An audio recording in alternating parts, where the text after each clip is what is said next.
Hi, I'm Darren from Godsticks, and I've been invited by Guitarist magazine to try out a Marshall hand-wired Bluesbreaker combo and a hand-wired Marshall 2245 TH double, which is a hand-wired Marshall Bluesbreaker head. Through both amps I used a PRS private stock McCartney single cut prototype to give it its full title.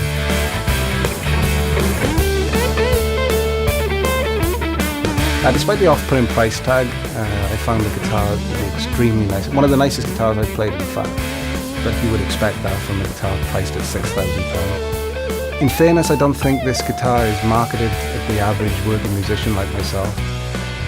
It's aimed at people with £6,000 as disposable income, which is difficult for most of us to relate to, in fairness. For the backing track that we constructed in the style, I suppose, of Eric Johnson, we used both channels jumped together, I think is the correct terminology, to create a sort of vintage, fat, creamy, distorted sound. Despite this being a sound I wouldn't normally use in my own music, it's definitely a sound I could use in the future, just because it's very difficult.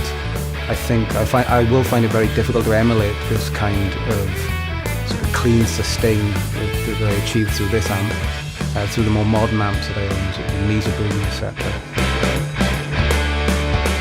This is the closest recreation of a Marshall Bluesbreaker you can achieve without breaking some sort of electrical regulations. There is no master volume, so consequently to achieve some of the tones that we got on the backing track, this amp has to be driven quite loud. For the majority of the track we just used the amp itself, but for the solo part we plugged in an OCD to give it more sustain, more gain and a creamier sound. And this amp seems, as you would expect I suppose, to take pedals quite well.